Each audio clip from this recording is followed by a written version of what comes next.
Berikutnya nanti siapa Pak ya? Berikutnya Prof. Ridwan yang mulia. Oke, ya. Petugas supaya diperhatikan. Silakan Pak Bambang. Terima kasih Yang Mulia. Assalamualaikum warahmatullahi wabarakatuh. Yang saya hormati dan saya muliakan Ketua Mahkamah Konstitusi, para Hakim Konstitusi, yang saya hormati saudara-saudara penasihat hukum, baik dari pemohon, termohon, dan pihak terkait. Izinkan saya menjelaskan pokok-pokok pikiran yang sudah saya tulis dan sampaikan kepada majelis. Cuma dalam kesempatan ini saya akan mencoba membaca lebih ringkas poin-poinnya saja. Yang dimintakan keterangan kepada saya oleh penasihat hukum adalah tentang penetapan Gibran Rakabuming Raka, anak dari Presiden Jokowi, sebagai cawapres melanggar hukum dan konstitusi. Saya mulai dengan pasal 75 Undang-Undang Pemilu yang mengatur tentang peraturan dan keputusan KPU. Untuk menyelenggarakan ayat 1, untuk menyelenggarakan pemilihan umum, sebagaimana diatur dalam undang-undang ini, KPU membentuk peraturan KPU dan keputusan KPU. Ayat 2, peraturan KPU sebagaimana dimaksud pada ayat 1, merupakan pelaksanaan peraturan perundang-undangan. Ayat 3 saya lewati, ayat 4, dalam hal membentuk peraturan KPU yang berkaitan dengan pelaksanaan tahapan pemilu, KPU wajib berkonsultasi dengan DPR dan pemerintah melalui rapat dengar pendapat. Selanjutnya, putusan Mahkamah Konstitusi nomor 90 PUU 21/2023 telah merubah pasal 169 huruf Q menjadi berusia paling rendah 40 tahun atau pernah atau sedang menduduki jabatan yang dipilih melalui pemilihan umum, termasuk pemilihan kepala daerah. Selanjutnya, pasal 221 sampai 230 Undang-Undang Pemilu mengatur tentang tata cara penentuan, pengusulan, penetapan pasangan calon presiden dan wakil presiden.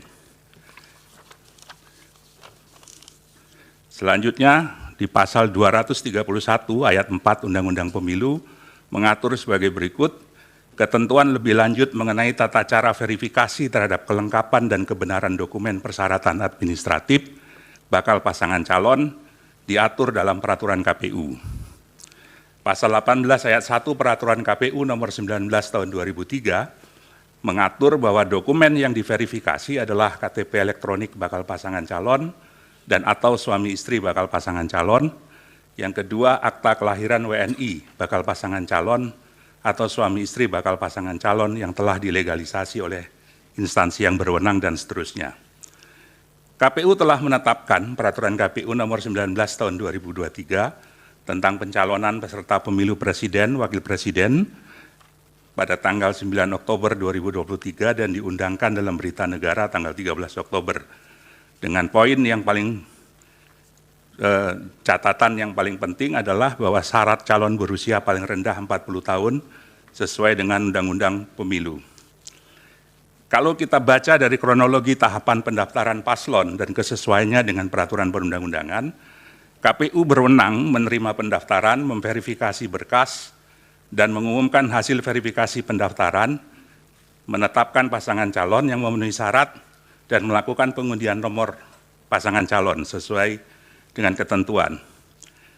Tanggal 9 Oktober, peraturan KPU nomor 19 tahun 2003, syarat pencalonan berusia paling rendah 40 tahun. Tanggal 16 Oktober, putusan MK nomor 90 merubah pasal 169 ayat Q menjadi berusia paling rendah 40 tahun atau pernah atau sedang menduduki jabatan yang dipilih melalui pemilihan umum, termasuk pemilihan kepala daerah. 19 Oktober, pendaftaran calon presiden dan wakil presiden. 25 Oktober sampai 29 Oktober adalah verifikasi dokumen pendaftaran. Masih menggunakan PKPU nomor 19 2023. Tanggal 3 November, peraturan KPU nomor 23 tahun 2003 mengubah persyaratan sesuai dengan putusan MK. tanggal 13 November ditetapkan Capres dan Wakil Presiden, Cawapres. Peraturan KPU 19/2023 belum diperbaharui. Yang jadi persoalan adalah mengapa menerima pendaftaran dan melakukan verifikasi berkas paslon 02 yang tidak memenuhi syarat usia sesuai dengan PKPU 19/2023. Penerimaan pendaftaran Prabowo Gibran yang tidak memenuhi syarat oleh KPU adalah tindakan yang diskriminatif.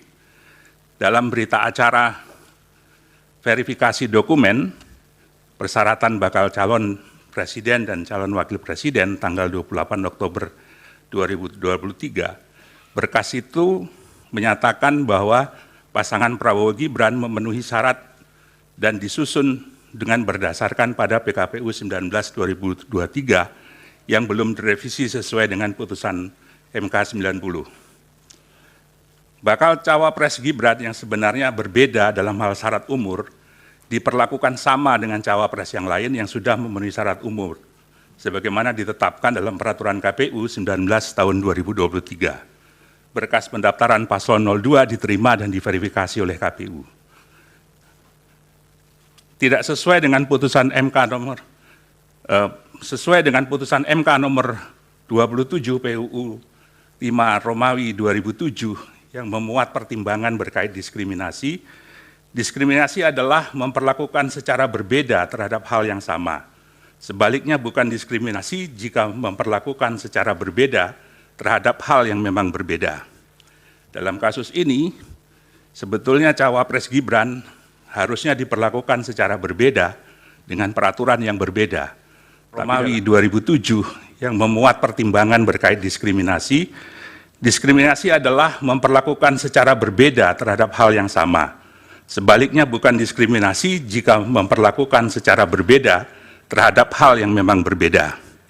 Dalam kasus ini, sebetulnya cawapres Gibran harusnya diperlakukan secara berbeda dengan peraturan yang berbeda. Tapi dalam kenyataannya KPU memperlakukannya sama dengan calon wakil presiden yang lain, diverifikasi dengan peraturan yang sama. KPU melakukan tindakan dalam rangka penyelenggaraan pemilu yang tidak menaati prosedur asas dan prinsip penyelenggaraan pemilu yang ditetapkan dalam peraturan perundang-undangan pasal 3 huruf D, terutama di Undang-Undang Pemilu, yang menyatakan bahwa dalam menyelenggarakan pemilu, penyelenggara pemilu harus melaksanakan pemilu berdasarkan asas sebagaimana dimaksud dalam pasal 2 dan penyelenggaraannya harus memenuhi prinsip mandiri, jujur, adil, berkepastian hukum, dan selanjutnya. Penyelenggaraan harus netral dan selanjutnya. Menurut prinsip keadilan pemilu, menurut IDEA, keadilan pemilu berarti memastikan bahwa setiap tindakan, prosedur, dan keputusan terkait proses pemilu adalah taat hukum. Keadilan pemilu juga berarti hak kepemiluan dilindungi, dipenuhi, dan ditegakkan. Keadilan pemilu juga berarti memberi ruang bagi pihak yang hak kepemiluannya dilanggar, membuat keluhan, memberikan keterangan, dan menerima keputusan. Selanjutnya, KPU melakukan perubahan PKPU nomor 19 menjadi PKPU nomor 23 pada tanggal 3 November sesuai dengan putusan MK. Seharusnya KPU merubah PKPU nomor 19 tersebut sebelum menerima pendaftaran pasangan calon. Poin berikut adalah berkaitan dengan mandat verifikasi yang diatur dalam PKPU sehingga putusan MK saja tidak cukup menjadi landasan menerima pendaftaran Gibran. Meskipun MK telah membuat putusan nomor 90 PUU 21/2023, KPU harus tetap mengubah peraturan KPU 19 terlebih dahulu untuk menyesuaikan syarat calon. Perubahan frasa dalam putusan mahkamah tidak bisa dipisahkan dari kedudukan mahkamah sebagai negatif legislator, sehingga putusan mahkamah harus dinilai setingkat dengan undang-undang yang memerlukan peraturan KPU untuk dioperasionalkan, terutama dalam peraturan KPU. Hal ini sesuai dengan perintah Undang-Undang Pemilu pasal 12, pasal 13, pasal 75 Undang-Undang Pemilu, dan lebih jauh lagi harus mengacu kepada pasal 231 ayat 4 Undang-Undang Pemilu yang memerintahkan ketentuan lebih lanjut mengenai tata cara verifikasi terhadap kelengkapan dan kebenaran dokumen persyaratan administrasi bakal pasangan calon diatur dalam peraturan KPU. Peraturan KPU atas pendaftaran Gibran adalah kesengajaan terhadap pelanggaran kepastian hukum. Kebutuhan peraturan KPU mengatur penyesuaian dengan putusan MK tidak hanya kebutuhan administratif, tapi juga kebutuhan hukum pemilu agar tidak timbul kekosongan hukum pasca putusan MK. Perubahan PKPU 19 menjadi PKPU 2023-2023 yang telah sesuai dengan putusan Mahkamah Konstitusi telah melewati batas akhir terhadap pendaftaran paslon dan verifikasi dokumen pasangan calon. Maka verifikasi terhadap Saudara Gibran Raka masih menggunakan dasar hukum nomor 19/2023. Tindakan Komisi Pemilihan Umum membiarkan Raka Gibran terus mengikuti tahapan pencalonan dalam proses pendaftaran dari verifikasi bakal pasangan calon merupakan pelanggaran terhadap prinsip kepastian hukum. Pak Bambang sebentar. Ya. Ini waktunya sudah 10 menit. Lewat 1 menit, 11 menit ya. Akan dihabiskan untuk keterangan ahli tanpa memberi kesempatan pendalaman kuasa hukum ataukah akan dibagi? Esensinya sudah bisa ditangkap sebenarnya kan, apa yang diterangkan saksi ini. Iya, maksimal 20 menit. Tinggal 9 menit untuk pendalaman kalau. Ya. Poin saya menyimpulkan adalah ketidakjujuran dan ketidakadilan dalam proses penetapan Gibran sebagai cawapres bukan sekedar pelanggaran etika, tapi juga adalah pelanggaran hukum dan konstitusi. Catatan saya adalah kerangka hukum pemilu harus dijalankan secara konsisten dan tanpa kelalaian, serta tidak boleh diamandemen dalam jangka waktu tertentu sebelum pemilu. Perubahan persyaratan dalam waktu yang singkat di tengah proses pendaftaran mengakibatkan perubahan mendasar terhadap peta kompetisi pemilu 2024. Masuknya Gibran putra presiden menimbulkan ketimpangan arena kompetisi, sehingga pemilu sebagai demokrasi prosedural mengalami disfungsi elektoral. Undang-undang pemilu mestinya tidak diubah di tengah pemilu agar terjadi kesempatan yang sama dan tidak ada yang secara spesifik diuntungkan oleh perubahan dadakan tersebut. Terakhir, putusan MK terdahulu yang memutus diskualifikasi peserta pemilihan umum. Mahkamah Konstitusi pernah melakukan diskualifikasi terhadap calon bupati dalam putusan SELA nomor 145 PHP Bupati 19/2021 dalam kasus Pilkada Kabupaten Yalimo. MK memutuskan diskualifikasi juga terhadap pasangan Yusak Yaluwo dan Yakob Weremba dalam kasus Pilkada Bovendigul nomor perkara 132 PHP 2022. Begitu juga dengan kasus Dirwan Mahmud dan Hartawan dalam nomor perkara 57 PHP 2008. Saya kira demikian keterangan saya, Yang Mulia. Saya coba padatkan, keterangan tertulis secara resmi sudah diserahkan kepada penasihat. Terima kasih. Kami, Pak. Silakan Pak Heru, masih ada 7 menit. Terima kasih Pak Ketua, saya izin bertanya. Mas Bambang silakan di podium lagi, ada 3 pertanyaan saya. Tolong dibuka slide nomor 4 tadi. Slide nomor 4. Dalam slide nomor 4, putusan MK disebutkan pada tanggal 16 Oktober. Sehingga pada saat itu ada kesempatan bagi KPU untuk mengubah putusannya, mengubah peraturannya. Pendaftaran paling terakhir 25 Oktober. Jadi pada saat pendaftaran CWP itu dia masih menggunakan peraturan KPU nomor 19 tahun 2023.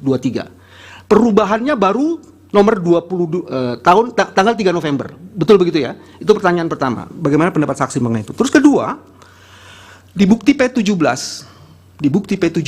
itu ada keputusan Komisi Pemilihan Umum nomor 1632 tahun 2023.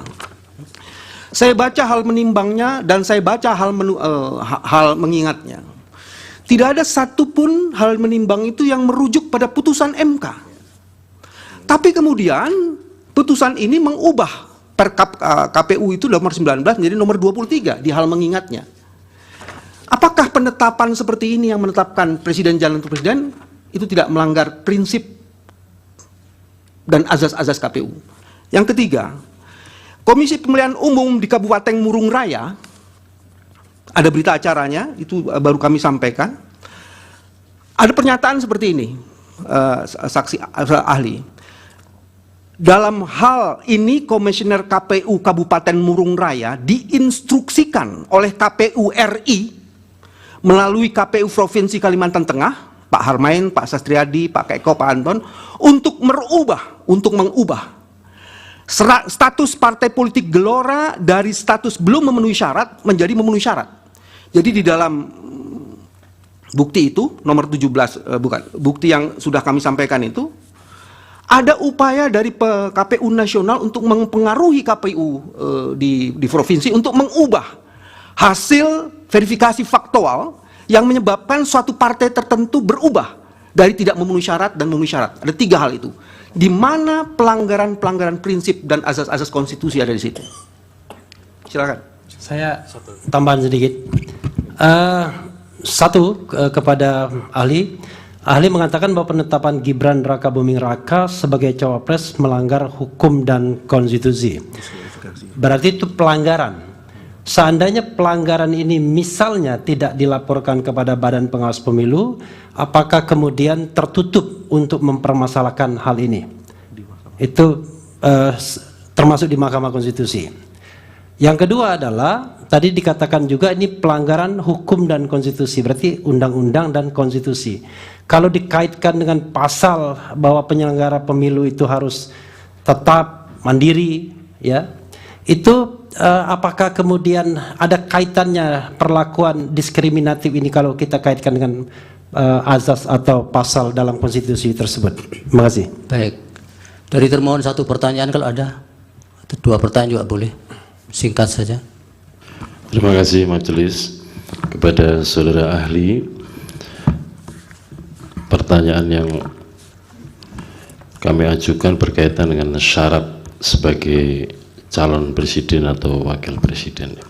Yang pertama, apa dokumen yang harus disampaikan untuk membuktikan bahwa calon itu atau bakal calon itu berusia 40 tahun pada saat didaftarkan. Yang kedua, apabila calon itu sedang menduduki jabatan sebagai kepala daerah, apa dokumen persyaratan yang diajukan oleh yang bersangkutan atau partai politik yang mengusulkan yang bersangkutan? Sudah 2 pertanyaan, Pak. Cukup. Dari pihak terkait, silakan.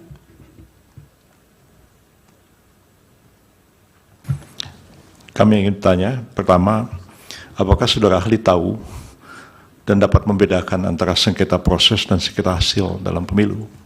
Apakah proses pencalonan itu termasuk sengketa hasil ataukah sengketa proses? Kedua,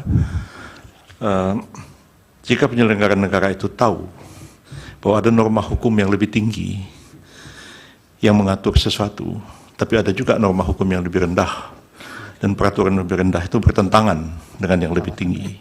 Yang lebih rendah itu secara formal masih berlaku. Apa yang dia harus lakukan jika dia berhadapan dengan situasi seperti itu? Cukup 2 pertanyaan, Prof. Dari Bawaslu ada 1 pertanyaan, cukup ya. Silakan Pak Bambang dipersingkat untuk dari para pihak tadi sekaligus.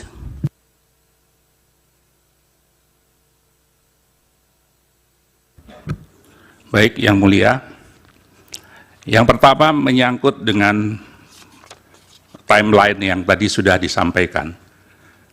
Antara tanggal 16 Oktober sampai 25 Oktober, menurut hemat saya, pendapat saya, langkah yang harus dilakukan oleh KPU adalah menyusun perubahan PKPU nomor 19 2023 dan mengajukannya kepada DPR. Sehingga kemudian ada kesempatan. Mohon slide-nya yang mulia untuk dipertunjukkan slide 4 biar bisa. Slide tadi, tugas. Nomor 4 slide. Ya. Ada waktu kurang lebih 9 hari atau 10 hari untuk merubah peraturan KPU 19 2023 ini. Dan waktu ini terbuang percuma, tidak ada tindakan yang berarti dalam mengubah peraturan KPU tersebut. Sekaligus menjawab pertanyaan Prof. Yusril tentang bagaimana kalau ada norma hukum yang bertentangan, seharusnya norma yang lebih rendah menyesuaikan dengan norma yang lebih tinggi. Nah, persoalannya adalah kerangka hukum pemilu itu tidak cuma undang-undang, tapi juga peraturan KPU. Dipertegas dalam pasal 75 Undang-Undang Pemilu bahwa untuk melaksanakan pemilihan umum, KPU harus membentuk peraturan KPU dan keputusan KPU. Peraturan itu, sebagaimana dimaksud, adalah pelaksanaan peraturan perundang-undangan. Dalam catatan ini, maka seharusnya KPU segera mengubah PKPU 19/2023 dan kemudian segera meminta kepada DPR dan pemerintah untuk mengadakan rapat dengar pendapat umum. Karena rapat dengar pendapat umum itu adalah diamanatkan oleh Undang-Undang 7/2017 pasal 75 ayat 4. Jadi ada proses yang harus dilewati melalui hal tersebut. Pertanyaan yang kedua, saya lupa. Ada putusan P17 KPU. ya. Iya. Keputusan Komisi Pemilihan Umum nomor Putusan KPU menurut saya jadi cacat secara hukum karena tidak mengacu kepada putusan Mahkamah Konstitusi nomor 90. Walaupun dia mengubah, saya tidak memegang dokumennya, mengingat pada peraturan Komisi Pemilihan Umum nomor 19, ya, dan kemudian telah diubah menjadi nomor 23. Ini menjadi pertanyaan karena ketika putusan ini dibuat, peraturan KPU nomor 23 itu belum ada, belum disahkan. Ya sudah, yang lain jawab. Yang mulia, pertanyaan saya nomor 1 belum dijawab. Saya kira belum memang, karena saya tadi kebetulan menyambung dengan pertanyaan nomor 2, Prof. Yusril. Baik, yang ketiga pertanyaan dari penasihat hukum, dalam kasus KPU Murung Raya yang diintervensi untuk mengubah status parpol Gelora, setahu saya kasus ini sudah dibawa ke DKPP, tapi menurut saya ini adalah pelanggaran serius terhadap prinsip atau asas pemilu, terutama jujur dan adil. Kenapa jujur dan adil? Karena sebetulnya hasil verifikasi faktual itu menyatakan Gelora tidak memenuhi syarat, tapi kemudian dipaksa untuk memenuhi syarat. Berarti ada perlakuan yang tidak jujur terhadap dokumen verifikasi itu. Dan ini harusnya diselidiki kenapa bisa seperti itu. Saya nggak tahu bagaimana instruksi itu dilakukan, tapi kalau berdasarkan informasi yang diterima itu, maka ini adalah tindakan yang melanggar pada prinsip atau asas jujur dan adil. Kemudian penetapan Gibran melanggar hukum dan konstitusi. Relasinya adalah bahwa pasal 22E itu mengatur asas pemilu langsung, umum, bebas, rahasia, jujur, dan adil. Tindakan yang dilakukan oleh KPU itu mengingkari asas jujur dan adil terhadap proses verifikasi itu. Karena ada kebenaran yang tidak disampaikan dalam proses verifikasi itu, yaitu bahwa peraturan KPU belum dirubah.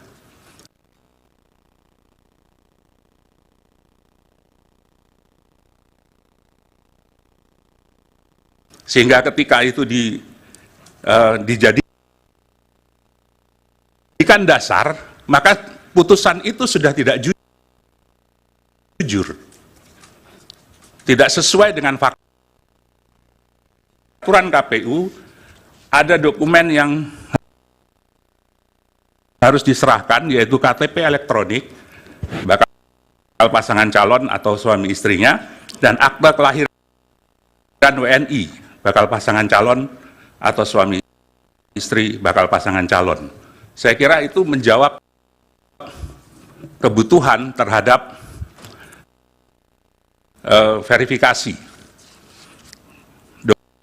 dokumen yang diajukan. Kemudian berkaitan dengan sengketa proses dan sengketa hasil. Sengketa proses adalah proses yang sengketa yang diajukan dalam proses pemilihan umum, dan ini kewenangan dari Badan Pengawas Pemilu. Dan sengketa hasil adalah sengketa terhadap hasil pemilihan umum yang menjadi kewenangan dari Mahkamah Konstitusi. Baik, sudah cukup. Ya. Ya, pelanggaran yang tidak dilaporkan tadi belum dijawab. Oh, mohon maaf, kelewatan. Ya. Berkaitan dengan pelanggaran yang tidak dilaporkan, saya kira mandat dari Undang-Undang Pemilu memberikan tugas kepada Badan Pengawas Pemilihan Umum untuk melakukan pengawasan secara aktif, bahkan kalau perlu Ya, proaktif. itu kan dan normatifnya, preventif. Pak. Yang Ya. ini kan yang lolos dari itu. Justru itu saya harus bertanya, Yang Mulia. Seharusnya Bawaslu tahu bahwa ada persoalan ini dalam proses penetapan pasangan calon, karena dia melakukan pengawasan aktif. Pertanyaannya, apakah Bawaslu mengambil tindakan terhadap pelanggaran ini? Saya tidak tahu, saya tidak punya dokumen tentang itu terhadap ini. Nah, mungkin nanti bisa ditanyakan kepada Ketua Bawaslu. Baik. Apakah ada langkah-langkah Ya. yang dilakukan untuk pelanggaran yang dilakukan oleh KPU tersebut? Terima kasih, Yang Baik, Mulia. Pak Bambang. Dari Hakim ada? Yang Mulia, ada satu pertanyaan yang belum dijawab. Termohon. Termohon baru dijawab satu. Iya. Yang soal apabila ada orang Prof. Ridwan.